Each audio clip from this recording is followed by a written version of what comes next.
Welcome to Ancient Word Narratives. Welcome to Ancient Word Narratives. Today we explore one of Scripture's most profound lessons about pride and humility through the remarkable story of Naaman. In 2 Kings chapter 5, we meet Naaman, commander of the Syrian army.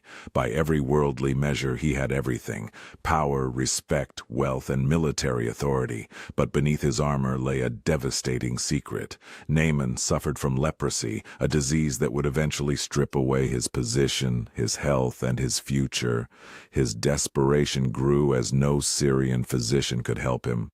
Then, a young Israelite servant girl in his household mentioned something extraordinary. A prophet named Elisha in Israel could heal him. Against all logic, Naaman decided to travel to a foreign land seeking this cure.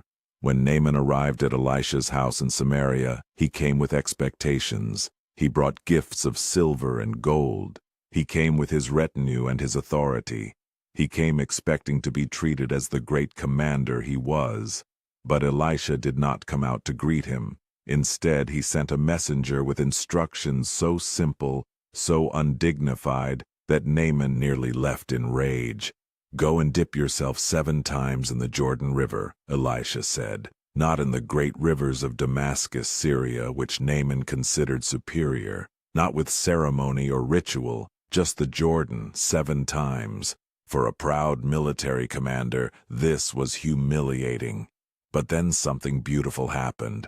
Naaman's servants approached him with wisdom. They reasoned, if the prophet had asked you to do something difficult and great, would you not have done it? How much more then should you do this simple thing? And so Naaman, stripped of his armor and his pride, descended into the Jordan River.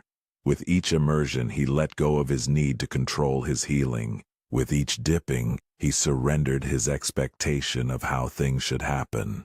By the 7th time, something miraculous occurred. His skin became clean like that of a newborn child. The disease that had defined his identity was gone, not through his military might, but through obedience and humility. Naaman returned to Elisha, transformed not just in body but in spirit.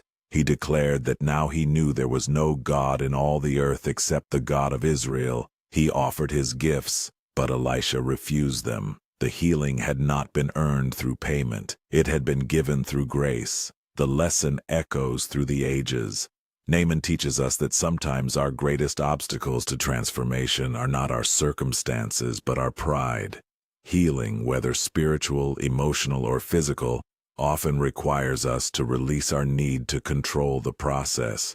It requires humility. It requires trust. It requires surrendering our expectations to something greater than ourselves. The story of Naaman reminds us that God meets us not at the height of our power, but at the depth of our surrender. What are you clinging to that prevents your own transformation? What pride stands between you and healing? Like Naaman, the invitation is always there, waiting in the simplest of places, requiring only that we take the first humble step. Thank you for joining Ancient Word Narratives. Subscribe for more stories that reveal the timeless wisdom hidden within Scripture's most compelling narratives.